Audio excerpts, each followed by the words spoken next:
आजकल एक न्यूज़ बहुत ज़्यादा चल रही है इलेक्टोरल बॉन्ड को लेकर। एसबीआई पर सुप्रीम कोर्ट ने सीधा सीधा निशाना ताना है कि भाई इलेक्टोरल बॉन्ड की जानकारी हमको दो। आखिर ये सब है क्या? इलेक्टोरल बॉन्ड आखिर है क्या? 2017 में ये जो सेंट्रल गवर्नमेंट है इन्होंने एक नई स्कीम लागू की थी, जो कि कानून जो पास हुआ था वो 2018 में हुआ था। उस कानून के तहत इन्होंने इलेक्टोरल बॉन्ड की एक नई स्कीम लॉन्च की, जिसमें यह था कि कोई भी पर्सन या कोई भी कंपनी इलेक्टोरल बॉन्ड के थ्रू अपनी पसंदीदा गवर्नमेंट को दान कर सकती है गुप्त तरीके से। मतलब मैं अगर चाहूं तो इलेक्टोरल बॉन्ड के थ्रू किसी भी गवर्नमेंट को दान कर सकता हूं गुप्त तरीके से, किसी को पता ही नहीं चलेगा। और उसके जरिया जो था ना वो बीच में, वो एसबीआई था। अब एसबीआई में ये सब चीज़ें क्या हुई हैं, ये सब हम आज की इस वीडियो में समझेंगे। सबसे पहले जान लीजिएगा, ये जो गुप्त तरीके से दान किया गया है 2018 के बाद से, अभी तो 2024 से स्टार्ट हो चुका है, तो पिछले 6 साल में कौन सी पार्टी को गुप्त तरीके से कितना दान मिला है। और अब फाइनली जाकर सुप्रीम कोर्ट ने इस फैसले को इलीगल करार दिया है, जिसमें कहा गया है ये जो इलेक्टोरल बॉन्ड के थ्रू आप जो फंड ले रहे हो ये लीगल है ही नहीं। तो आखिर पिछले 6 साल में कुछ पार्टीज हैं जिनको सबसे ज्यादा फंड मिला है, उनमें सबसे पहला नंबर आता है बीजेपी यानी कि भारतीय जनता पार्टी का, जिसको पिछले 6 साल में 6500 करोड़ से भी ज्यादा का गुप्त दान मिला है।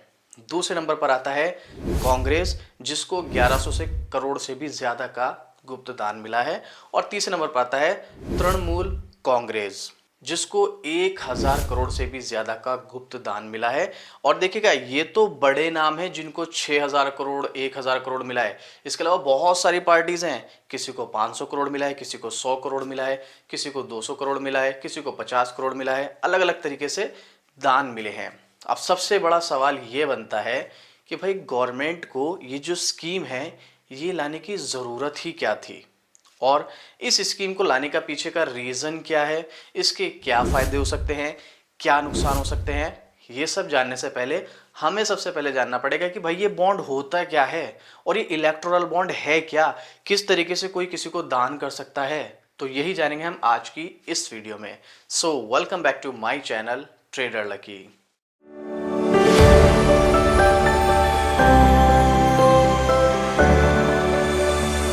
सबसे पहला क्वेश्चन, बॉन्ड क्या होता है। तो देखो, बॉन्ड ना एक फाइनेंशियल इंस्ट्रूमेंट है, जो कि गवर्नमेंट हो गई या फिर जो कॉरपोरेट हो गए जैसे टाटा, रिलायंस, महिंद्रा, अडानी, ये अपने बॉन्ड्स जारी करते हैं। इन बॉन्ड्स को जारी करने के बदले ये फंड इकट्ठा करते हैं, जिससे ये अपने कर्ज को खत्म करने के लिए फंड जमा करते हैं जो कॉरपोरेट होते हैं, या फिर अपने बिजनेस को एक्सपेंड करने के लिए कुछ नया प्लांट लगाना है, फंड नहीं है तो बॉन्ड्स जारी कर देंगे, उसके थ्रू यहाँ पर फंड इकट्ठा कर लेंगे। गवर्नमेंट क्यों फंड इकट्ठा करती है? कोई स्कीम, उनको कोई योजना लागू करनी है, कुछ नई प्लानिंग है, उन सब चीज़ों के लिए गवर्नमेंट यहाँ पर फंड इकट्ठा करती है बॉन्ड्स के थ्रू। हाल ही में मैंने अभी आपके साथ एक न्यूज़ शेयर की थी। मेरा दूसरा चैनल है शॉर्ट ट्रेड, जहां पर मैं स्टॉक मार्केट न्यूज़ अपडेट वगैरह देता रहता हूं। अगर आप चाहें तो उसको भी सब्सक्राइब कर सकते हैं, अगर आप स्टॉक मार्केट में इंटरेस्टेड हैं। तो वहां पर मैंने आपके साथ शेयर किया था, अभी कुछ दिन पहले ही, मे बी एक वीक हुआ होगा, अडानी ग्रुप ना एक नया बॉन्ड लेकर आ रहा है अपना फंड जुटाने के लिए। वो क्यों ला रहा है? वो अपने डेट को कम करने के लिए ला रहा है। अब फंड, ये जो बॉन्ड है काम किस तरीके से करता है, देखो इसको बिल्कुल सिंपल तरीके से मैं आपको बताता हूँ। देखो, आपने, अगर आप स्टॉक मार्केट में काम करते हैं तो आपको पता होगा, जब आप किसी कंपनी का स्टॉक खरीदते हैं, शेयर खरीदते हैं, तो अब आप उस कंपनी के साथ जुड़ जाते हैं, पार्टनर बन जाते हैं, यानी कि वो कंपनी के आप शेयर होल्डर हो गए। सेम, जब आप किसी कंपनी का बॉन्ड खरीदते हैं तो आप उस कंपनी के बॉन्ड होल्डर बन जाते हैं। मतलब इसमें डिफरेंस क्या है? देखो, शेयर मार्केट में आपको इक्विटी मिलती है, बॉन्ड में आपको एक कूपन मिलता है। अब वो डिजिटल कूपन हो या फिजिकल हो, वो एक अलग चीज है, हम आगे डिस्कस करेंगे। उसमें क्या होता है, अब मैं आपको बिल्कुल सिंपल एग्जांपल से समझाता हूं। मैं आपको एक कूपन दे रहा हूं कि भाई ये कूपन लो, ये कूपन लेने के बाद आप मुझे इसके बदले 10,000 रुपए दो। अब आप कहेंगे मेरा क्या फायदा इस कूपन को लेकर 10,000 देने का, भाई मैं क्यों लूँ इस कूपन को 10,000 के बदले, मेरा तो 10,000 जा रहा है, मैं आपको कूपन के बदले 10,000 क्यों दूँ? आपके कूपन की क्या वैल्यू है मेरे को क्या मालूम। अब अगर आप ये चीज मैं आपको कूपन दे रहा हूं तो आप लेने से मना कर दोगे। वहीं पर गवर्नमेंट कहे कि लो भाई हम आपको कूपन दे रहे हैं, इसके बदले 10,000 दो, आपको लगेगा कि यार गवर्नमेंट दे रही है या फिर कोई कॉरपोरेट दे रहा है, टाटा, रिलायंस, अडानी, तो इस कूपन की कोई ना कोई तो वैल्यू होगी, है ना। तो ये वही काम करते हैं, ये एक कूपन जारी करते हैं और उस कूपन के प्राइस अलग, यानी कि वो कूपन जो है वो बॉन्ड होता है, उसके प्राइस अलग अलग हो सकते हैं। अब मैं आपको 10,000 रुपए का एक कूपन दे रहा हूं, आपने मुझे 10,000 दिए, आप मुझसे पूछोगे कि भाई मैं आपको 10,000 दे रहा हूं, मेरा क्या फायदा है इसमें। तो मैं क्या कहूंगा, देखो आपको ये कूपन मैं सिर्फ और सिर्फ कुछ टाइम के लिए दे रहा हूं, आप मुझे वापस कर देना, मैं आपको इसके बदले पैसे लौटा दूंगा आपके। आपको क्या फायदा है इसमें। आप कहोगे कि 10,000 मैं आप मुझे दोगे, मैं 10,000 आपको क्यों दूं। तो मैं आपको कहूंगा देखो आपका फायदा इस तरीके से होगा, आप 10,000 रुपए दो, मैं आपको ये कूपन दे रहा हूं, मैं इस कूपन को 5 साल के लिए आपको दे रहा हूं, मतलब 5 साल के लिए 10,000 रुपए मुझे दे दो, हर साल मैं 5% आपको इस 10,000 पे देता रहूंगा। मतलब अब यहां पर आपको हो गया फायदा, आप दे तो रहे हो 10,000 मुझे, लेकिन उस 10,000 पे हर साल आपको 5% बनेगा 5 साल तक। तब आप कहोगे यार हाँ ये तो फायदे वाली बात है, मैं क्या करता हूं, मैं कूपन ले लेता हूं, आप लोग 10,000 दो मेरे को, 10,000 तो मेरे जूके थे, इस पे 5% हर साल देते रहना। तो आपका हो गया प्रॉफिट। कॉर्पोरेट भी यही करती है, गवर्नमेंट भी यही करती है।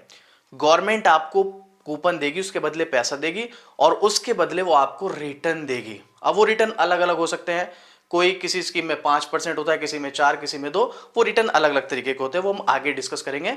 तो कुल मिलाकर कहा जाए तो ये जो कॉर्पोरेट है या गवर्नमेंट है जो भी है, ये ना फंड इकट्ठा करने के लिए एक कूपन प्रोवाइड करती है जिसको हम बॉन्ड्स कहते हैं। ये सिंपल से प्रोसेस हमें समझ आ गया है। अब काफी सारे क्वेश्चन हमारे माइंड में आएंगे। सबसे पहला, क्या हम भी बॉन्ड में इन्वेस्ट कर सकते हैं। अगर हम बॉन्ड में इन्वेस्ट कर रहे हैं तो हमको मिनिमम कितना इन्वेस्ट करना पड़ेगा बॉन्ड के लिए। क्या बॉन्ड जो है वो स्टॉक मार्केट से ज्यादा रिस्की है। बॉन्ड्स में कितने परसेंट रिटर्न मिल सकता है। बॉन्ड्स कितने टाइप्स के होते हैं। बॉन्ड्स कब खरीदने चाहिए।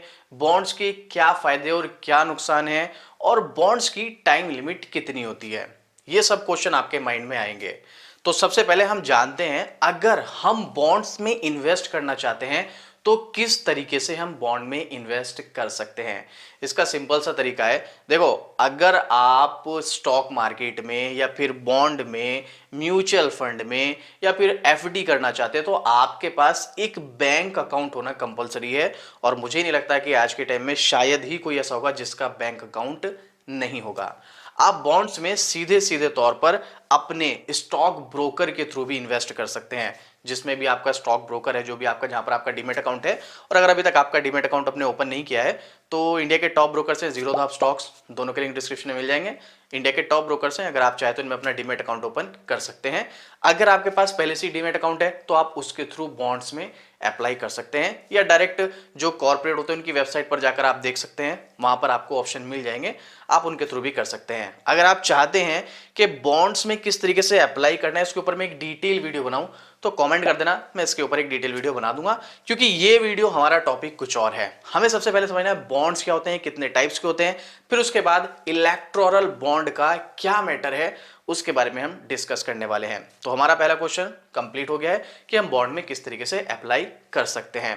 दूसरा क्वेश्चन, बॉन्ड्स में हम अप्लाई करने का, चलो हमें तरीका पता चल गया, मिनिमम कितना इन्वेस्ट कर सकते हैं बॉन्ड में हम। तो देखो वैसे तो बॉन्ड, हर बॉन्ड का प्राइस अलग होता है, जैसे हम स्टॉक मार्केट में इन्वेस्ट करते हैं ना, हर शेयर का प्राइस अलग होता है, तो ऐसी बॉन्ड्स की अलग अलग स्कीम्स हैं, उनमें आप कितना कितना पैसा लगा सकते हो वो आपके ऊपर है। लेकिन मिनिमम अप्रॉक्स 10,000 के आसपास होगा, या थोड़ा बहुत ऊपर नीचे हो सकता है, लेकिन 10,000 मान के चलो, आप 10,000 से शुरुआत कर सकते हो।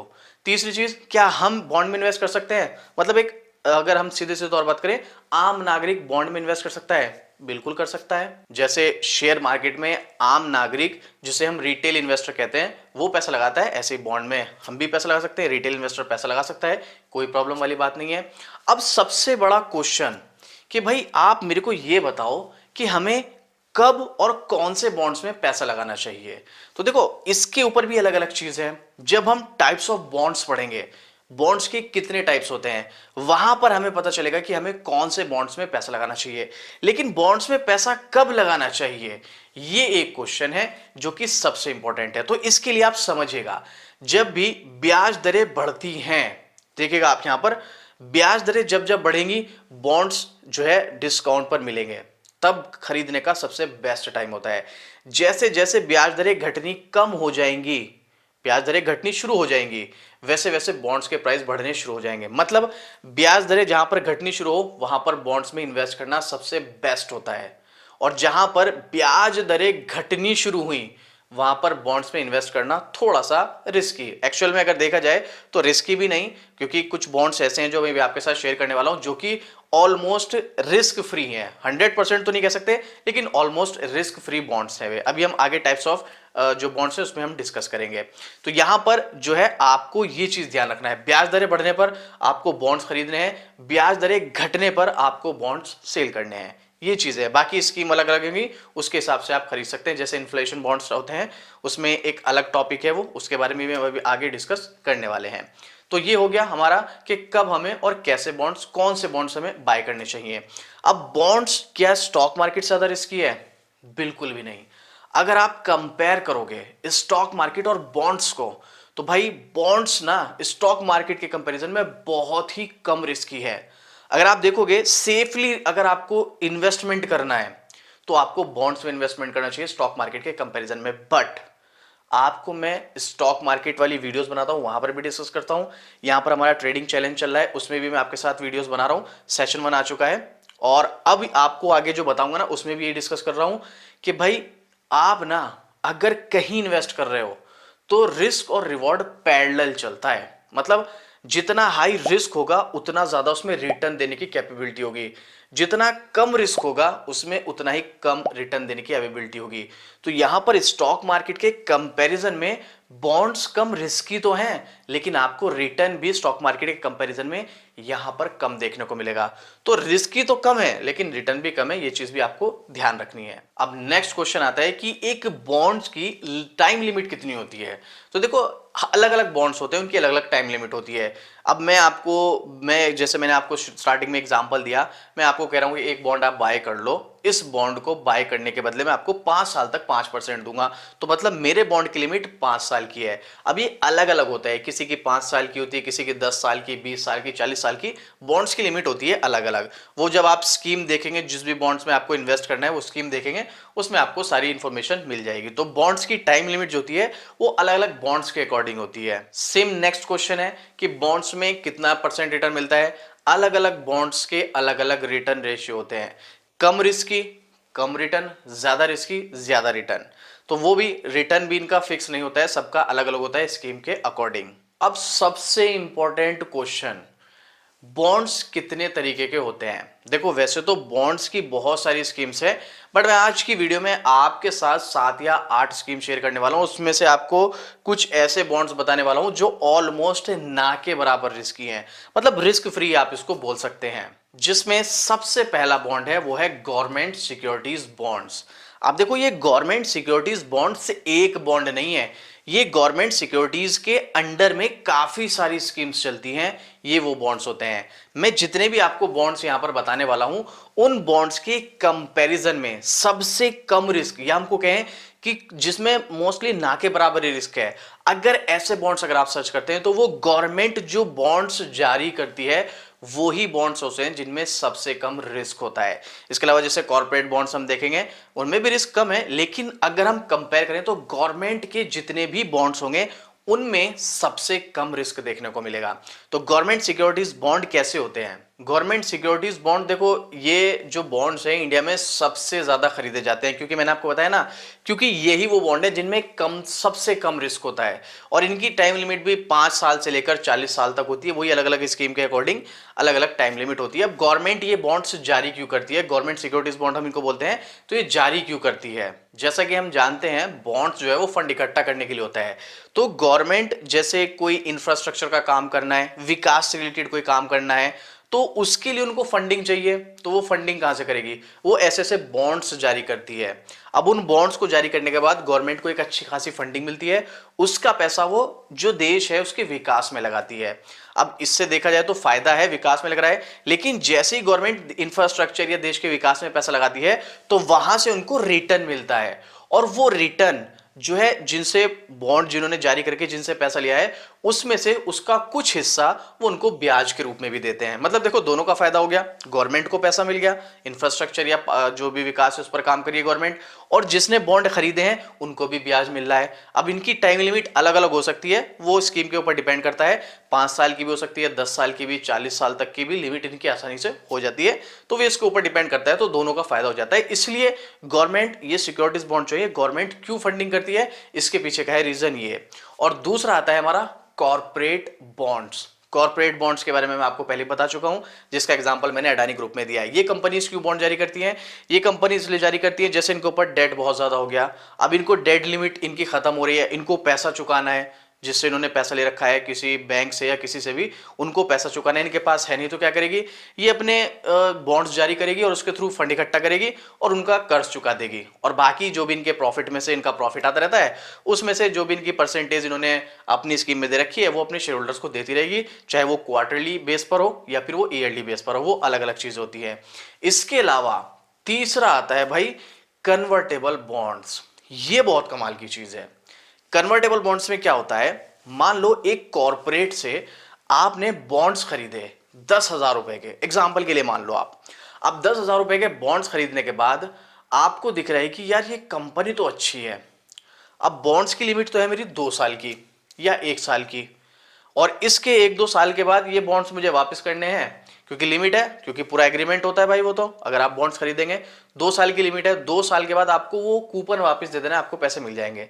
लेकिन आप सोच रहे हैं नहीं यार ये कंपनी में दम नजर आ रहा है, अगले 10 साल में ये कंपनी मालामाल कर सकती है, तो आप क्या करोगे, आप उस बॉन्ड्स को कन्वर्ट कर सकते हो शेयर्स में उस कंपनी के। मतलब अभी तो आप उस कंपनी के बॉन्ड होल्डर हो, लेकिन उसको कन्वर्ट करके आप उस कंपनी के शेयर होल्डर्स बन जाते हो। और शेयर होल्डर अगर आप बन जाते हो, बॉन्ड्स की तो है लिमिट 10 साल, 5 साल, 2 साल, 4 साल, शेयर की कोई लिमिट ही नहीं है। आप उसको चाहे 10 महीने रखो, चाहे 10 साल रखो, चाहे 100 साल रखो, वो आपकी मर्जी, आपके सेल करने के ऊपर डिपेंड करता है। तो यहां पर आपकी एक जो लिमिट होती है ना बॉन्ड की, वो खत्म हो जाती है। यहां पर आपको शेयर होल्डर बनने के बाद कोई लिमिट ही नहीं रहती, आपकी मर्जी चलती है फिर तो यहां पर कुछ लोग कन्वर्ट कर लेते हैं बॉन्ड्स को, ये होता है कन्वर्टेबल बॉन्ड्स। इसके बाद आते हैं जीरो कूपन बॉन्ड्स। भाई जीरो कूपन बॉन्ड्स को सोचने के अगर आप समझेंगे तो आपको समझ आएगा कि यार ये बॉन्ड्स बने ही क्यों हैं। जीरो कूपन बॉन्ड्स में क्या होता है, गवर्नमेंट के थ्रू जारी किया जाता है, ये भी गवर्नमेंट के थ्रू जारी किया। उन्होंने क्या कहा कि आप हमको ये लो कूपन और इसके बदले पैसे दो, हम आपसे आप जो पैसे ले रहे हैं उतना ही पैसा देंगे हम आपको। मतलब अगर मैंने 10,000 रुपए लिया आपसे कूपन देके तो मैं 10,000 ही लौटाऊंगा। 1 साल का एग्रीमेंट हुआ, 2 साल का, अब आपको कुछ नहीं मिलेगा, जितने आपने दिए उतने ही दो। तो फिर मेरे को क्या फायदा हो गया, मतलब जो आदमी बॉन्ड ले रहा है उसको क्या फायदा है। तो ये बॉन्ड्स में वो लोग अप्लाई करते हैं, वो खरीदते हैं जिनको अपना पैसा सिर्फ सेव करना है, उनको मतलब नहीं इंटरेस्ट है। मान लो मेरे पास 10 लाख रुपए हैं, मुझे 10 लाख रुपए बस अपने सेव करने हैं। बॉन्ड्स क्योंकि रिस्क फ्री होते हैं ऑलमोस्ट, वो भी गवर्नमेंट बॉन्ड, तो मैं क्या करूंगा, मेरे 10 लाख सेव करने के लिए मैं क्या करूंगा, बॉन्ड्स खरीद लूंगा कि भाई मेरे 10 लाख सेफ है, ये 2 साल के एग्रीमेंट पे या 4 साल के, 5 साल के एग्रीमेंट पे, 5 साल बाद मुझे 10 के 10 लाख रुपए वापस मिल जाएंगे। अगर मैं अपने पास रखूंगा मेरे पास खर्च हो जाएंगे, तो मैं क्या करूंगा, जीरो कूपन बॉन्ड्स खरीद लूंगा। उसमें मेरा 10 का 10 लाख रुपए जितना भी है वो सेफ है, कहीं नहीं जाने वाला है। तो ऐसे बॉन्ड्स को हम कहते हैं जीरो कूपन बॉन्ड्स। फिर आते हैं इन्फ्लेशन से जुड़े बॉन्ड्स, इनकी भी अलग अलग स्कीम होती है। ये इन्फ्लेशन, जब जब मार्केट में इन्फ्लेशन होता है तो इनके रेट चेंज होते रहते हैं। ये सबसे बेस्ट है जब भी आपको मार्केट में इन्फ्लेशन नजर आ रहा हो कि भाई अब इन्फ्लेशन आ सकता है और मार्केट में न्यूज पहले आ जाती है, तब आप इस तरीके से जुड़े हुए बॉन्ड्स खरीद सकते हो। अब हमको कैसे पता चलेगा इन्फ्लेशन से जुड़े बॉन्ड्स कौन से हैं, तो भाई सिंपल सा है, आज के टाइम में गूगल है, आज के टाइम इंटरनेट का जमाना है, आप सर्च करो आपको बहुत सारे ऐसे बॉन्ड्स मिल जाएंगे। फिर उसमें आप स्कीम देख लो किसमें कितना परसेंटेज मिल रहा है, कितने टाइम लिमिट है, उसके हिसाब से आप फिर इस तरह के बॉन्ड्स में पैसा लगा सकते हो, ऐसे बॉन्ड्स को खरीद सकते हो। इसके बाद आते हैं गोल्ड बॉन्ड्स। ये गोल्ड बॉन्ड्स एक बहुत अच्छा तरीका है अगर आप गोल्ड में इन्वेस्ट करना चाहते हैं। ये गवर्नमेंट के द्वारा जारी किए जाते हैं। अगर आप गोल्ड में इन्वेस्ट करना चाहते हैं, फिजिकल तरीके से अगर आप पैसा लगाएंगे गोल्ड में, खरीद के लाएंगे, अब उसको सेफ रखो, उसकी पहरेदारी करो, मतलब बहुत झंझट है भाई फिजिकल, तो गवर्नमेंट क्या करती है, गोल्ड बॉन्ड्स जारी करती है। इसमें क्या होता है कि आपको ऐसे मतलब बॉन्ड्स जारी किए जाते हैं जिसमें आप फिजिकल तरीके से नहीं बल्कि डिजिटल तरीके से गोल्ड में इन्वेस्ट कर सकते हैं। और इसमें एक अच्छी बात पता है क्या है, इसमें आपको जो रिटर्न मिलता है उसमें टैक्स में छूट भी मिलती है इस बॉन्ड्स में। हालांकि इसकी लिमिट 5 से 8 साल 10 साल तक हो सकती है और कम से कम 5 साल के बाद ही आप इसमें पैसे निकाल सकते हैं। वो एक लिमिट होती है, जब आप गोल्ड बॉन्ड्स देखेंगे तो उसमें आपको ये सारी इंफॉर्मेशन मिल जाएगी। ये एक अच्छा तरीका है उन लोगों के लिए जो गोल्ड में इन्वेस्ट करना चाहते हैं बट फिजिकली तरीके से पहरेदारी नहीं कर सकते। तो ऐसे में आप यहां पर पैसा लगाओ इन बॉन्ड्स में, और ये सेफ भी है, काफी ज्यादा सेफ है। ऐसा नहीं कि इसमें कोई प्रॉब्लम है, काफी ज्यादा सेफ है ये, क्योंकि गवर्नमेंट के द्वारा जारी किए गए हैं और गवर्नमेंट के द्वारा जारी किए जाने वाले जितने भी बॉन्ड्स हैं ना वो ऑलमोस्ट सेफ ही होते हैं। कंपैरिजन अगर हम करें स्टॉक मार्केट कर लो या किसी भी चीज से, उनके कंपैरिजन में सबसे ज्यादा सेफ होते हैं बॉन्ड्स। तो ये काफी अच्छा तरीका है गोल्ड बॉन्ड्स का। इसके अलावा आरबीआई द्वारा भी कुछ बॉन्ड्स जारी किए जाते हैं जो कि ब्याज दरों या फिर इन्फ्लेशन ये सब चीजें होती है उनके ऊपर बॉन्ड्स जारी किए जाते हैं, वो आप देख सकते हैं। बट मैं पर्सनली आरबीआई नहीं, अगर आपको बॉन्ड्स में इन्वेस्ट करनी है तो गवर्नमेंट बॉन्ड्स पर जाइएगा, अगर आप ज्यादा से ज्यादा सेफ एंड सिक्योर बॉन्ड्स ढूंढते हैं। हालांकि बॉन्ड्स चाहे कॉर्पोरेट हो चाहे गवर्नमेंट के हो, आपको कंपैरिजन करोगे स्टॉक मार्केट से तो ज्यादा सेफ देखने को मिलेंगे ये। बट वही है, देखो सेफ तो ज्यादा है लेकिन यहां पर रिटर्न भी थोड़ा कम है। इसके बाद और भी बॉन्ड्स हैं यहां पर, बट हम उनके बारे में डिस्कस नहीं करेंगे। अब हमारा मेन जो टॉपिक था इलेक्टोरल बॉन्ड, उसके बारे में डिस्कस करेंगे। इलेक्टोरल बॉन्ड 2017 में इंडियन गवर्नमेंट यानी कि जो सेंट्रल गवर्नमेंट है इन्होंने ये जारी किया था। 2018 में ये कानून भी लागू हो गया। अब ये कानून के तहत इलेक्टोरल बॉन्ड कैसे काम करते हैं ये समझिएगा पूरा केस। देखिए जो मैंने ऊपर के जो भी आपको इससे पहले के मैंने जो भी बताया ना आपको बॉन्ड्स वगैरह, इनके बारे में अगर आप डिटेल में जानना चाहते हैं तो मैं देखो एक एक करके पूरी हिस्ट्री इनकी बता दूंगा, लेकिन अलग से वीडियो बनेगी क्योंकि अब ये बहुत लंबी वीडियो जाएगी अगर मैं एक एक बॉन्ड्स की हिस्ट्री बताऊं। बट हमारा फोकस इलेक्टोरल बॉन्ड पे है तो हम इसके बारे में डिस्कस करने वाले हैं। इलेक्टोरल बॉन्ड 2018 में कानून लागू हुआ, 2018 से लेकर 2024 तक इसके बीच में बहुत सारी ऐसी चीजें हुई जो कि सुप्रीम कोर्ट अभी से नहीं बहुत पहले से नोटिस करा था, 2-3 साल से 4 साल से। लेकिन 2-3 साल 4 साल से कुछ ना कुछ छोटे छोटे केस हो रहे थे, लेकिन फाइनली अब आकर सुप्रीम कोर्ट ने इसको इलीगल करार दिया है। तो ये बॉन्ड काम कैसे करता है और गवर्नमेंट को इस बॉन्ड को लाने की जरूरत क्या थी, सबसे पहले समझिएगा काम कैसे करता है। देखो क्या हुआ था, गवर्नमेंट ने 2018 में कानून लागू किया, उसमें एसबीआई बैंक जो कि देश का सबसे बड़ा बैंक है उसको ये काम सौंपा गया। क्या सौंपा गया, जो भी किसी भी पार्टी को गुप्त तरीके से फंड करना चाहता है तो उसके लिए कुछ बॉन्ड जारी करता है। और वो बॉन्ड मतलब आप आम आदमी हैं, आप भी उसमें दान कर सकते हैं, जो पार्टी को चंदा दिया जाता है ना एक तरीके से, आम आदमी है आप भी कर सकते हैं, बड़ी बड़ी कंपनीज है वो भी दान कर सकती हैं। किस तरीके से करती हैं, इन्होंने क्या किया, एसबीआई ने एक बॉन्ड है जो कि गवर्नमेंट ने कानून पास किया, उसके बाद एसबीआई ने वो बॉन्ड बनाए, वो यानी कि कूपन बनाए वो, और उसके थ्रू क्या किया कि आप जिस भी पार्टी को दान करना चाहते हैं ये बॉन्ड लेकर, जितने भी उस बॉन्ड की कीमत है, अलग अलग प्राइस के बॉन्ड की कीमत होती है, ये 10,000 की भी हो सकती है, 1 लाख की भी हो सकती है, 1 करोड़ की भी हो सकती है, अलग अलग प्राइस होते हैं बॉन्ड्स के। तो आप ये बॉन्ड्स खरीदो और उसके थ्रू पार्टी जो भी जिस पार्टी को भी आप चंदा देना चाहते हैं उस बॉन्ड के थ्रू आप चंदा दे सकते हो। अब इसमें प्रॉब्लम क्या थी, इसमें प्रॉब्लम ये थी कि बॉन्ड्स जब भी आप लेते हो इलेक्टोरल बॉन्ड, ये गुप्त तरीके से लिया जाता है। अगर कोई आपको किसी जो भी पार्टी है उसको चंदा देना चाहता है तो वो गुप्त तरीके से क्यों देना चाहता है, सबसे पहला क्वेश्चन तो ये बनता है जो सुप्रीम कोर्ट जिन पर सवाल बना रहा है कि भाई अगर आप चंदा दे भी रहे हो तो आप नॉर्मली दे दो ना, आपको ये गुप्त तरीका अपनाने की जरूरत क्या है। भाई कोई पार्टी है, कोई कंपनी है जो कि 10,000 करोड़ की है, वो क्या करती है कि वो 500 करोड़ का किसी कंपनी को किसी पार्टी को चंदा देना चाहती है तो दे दे, क्या प्रॉब्लम है, ये गुप्त तरीका का क्या जरूरत है। और इन सब के तहत चलो यहां तक भी ठीक था, इन सब के तहत सबसे बड़ी प्रॉब्लम ये हुई कि यहां पर इस तरीके से बहुत सारे अवैध काम हो सकते हैं इन बॉन्ड्स के थ्रू, जिस पर लेकर सुप्रीम कोर्ट एक्शन में आया है कि भाई आप ये जो तरीका अपना रहे हो उसके थ्रू गलत काम भी तो हो सकते हैं। अब देखो इनडायरेक्टली बोलो चाहे डायरेक्टली, ये पार्टी जिससे चंदा ले रही है पार्टी को मालूम है, हमें नहीं मालूम है, गुप्त तरीके से सिर्फ पार्टी को पता है इसके पास इतना चंदा रहा है, उनके पास इलेक्टोरल बॉन्ड की पूरी डिटेल होती है, उनको पता है किसके पास से क्या चंदा रहा है। तो अगर मान लो कोई कंपनी किसी पार्टी को चंदा दे रही है और वो पार्टी इस टाइम गवर्नमेंट में है, उसकी गवर्नमेंट चल रही है पार्टी की, तो वो पार्टी क्या करेगी, उस व्यापारी को या उस कंपनी को इनडायरेक्टली पूरी तरीके से सपोर्ट करेगी। तो यहां पर क्या हुआ, गलत तरीके से आप एक पार्टी को सपोर्ट कर रहे हो और वो पार्टी इनडायरेक्टली आपको सपोर्ट कर रही है। तो यहां पर इस चीज को देखते हुए कि आपको ये गुप्त रखना ही क्यों है, सुप्रीम कोर्ट ने इसी के ऊपर सवाल उठाया। अब वहीं पर आप देखेंगे तो इसका कुछ डेटा मैंने आपको स्टार्टिंग में शेयर किया था, 6500 करोड़ प्लस का चंदा हुआ है गुप्त तरीके से। अब इसमें भी चलो ठीक था, यहां पर भी कोई प्रॉब्लम नहीं थी। अब प्रॉब्लम ये हुई कि अब आ गया है इलेक्शन। इलेक्शन से पहले पहले जिसने चंदा दिया है उसका बायोडेटा सुप्रीम कोर्ट ने कहा है कि भाई एसबीआई से कि आप चुनाव आयोग को दे दो। अब एसबीआई का क्या कहना है इस बात पर? एसबीआई का कहना है कि भाई हमें 3 महीने का टाइम और दो इस चीज के लिए, हम डेटा कलेक्ट कर रहे हैं। एसबीआई जो कि देश का सबसे बड़ा बैंक है, उसको डेटा कलेक्ट करने में 3 महीने लगेंगे। यहां पर किसी बैंक अकाउंट की बात नहीं हो रही है, इलेक्टोरल बॉन्ड की बात हो रही है।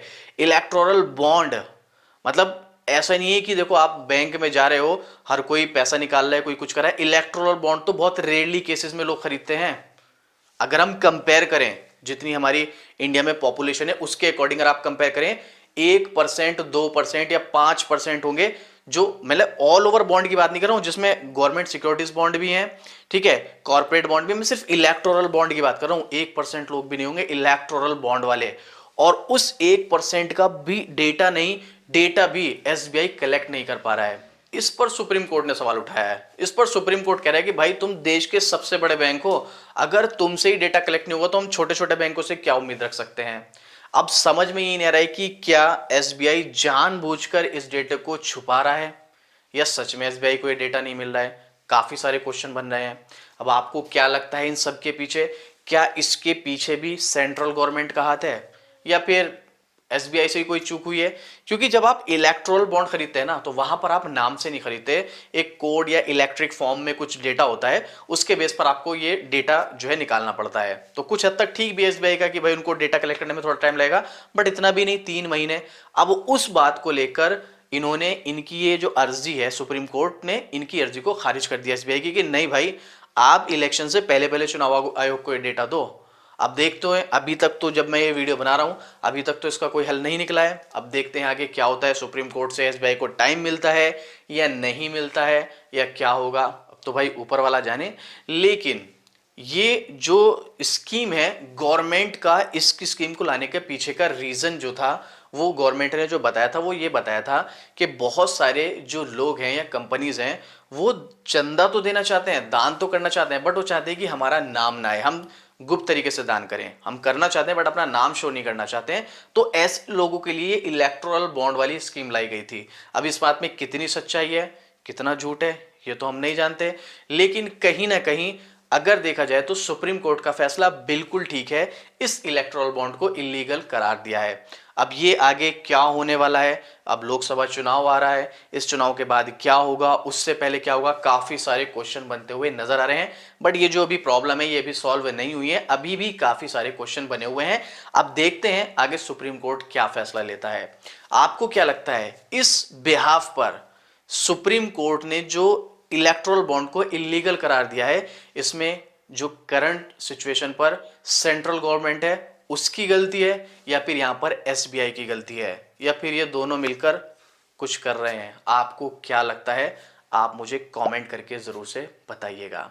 बाकी उम्मीद करता हूं आपको बॉन्ड्स का पूरा मैटर समझ में आ गया होगा, और अगर आप बॉन्ड्स में इन्वेस्ट करने का प्लान कर रहे हैं तो थोड़ा सा आप गूगल पे सर्च कर लीजिएगा, बाकी कमेंट कीजिएगा, आपको कमेंट में मैं रिप्लाई कर दूंगा। और किसी पर्टिकुलर बॉन्ड के बारे में आपको जानना है कमेंट कीजिएगा, आपको डेफिनेटली रिप्लाई मिलेगा। और इस तरह की इंफॉर्मेशनल जानकारी के लिए आप ट्रेडर लकी को सब्सक्राइब कर लीजिएगा। और अगर अभी तक आप ट्रेडिंग जर्नी का पार्ट नहीं बने तो सेशन फर्स्ट आपको मिल चुका है, यहां पर आपको ये वीडियो नजर आएगी, ये वीडियो आप देख सकते हैं ट्रेडिंग रूल्स की, क्योंकि ट्रेडिंग जर्नी हम स्टार्ट कर रहे हैं बेसिक टू एडवांस, जहां पर हम सीखेंगे स्टॉक मार्केट में ट्रेडिंग कैसे करते हैं, पूरा A to Z trading strategies बनाने तक, ट्रेडिंग चार्ट रीड करने से। अगर आप सीखना चाहते हैं, इंटरेस्टेड हैं, तो ये प्लेलिस्ट आप देख लीजिएगा, अभी एक ही वीडियो डली है, अभी यहां पर एवरी वीक आपको एक वीडियो मिलेगी। और ये वीडियो आपको कैसी लगी आप मुझे कमेंट करके जरूर से बताइएगा, और आपको क्या लगता है ये जो इलेक्टोरल बॉन्ड वाला मैटर चल रहा है इसका सॉल्यूशन क्या निकलेगा, और आप ये भी कमेंट करके बताइएगा इसमें किसकी गलती है। तो चलिए मिलते हैं फिर से इसी तरह की एक और जबरदस्त जानकारी के साथ। जय हिंद।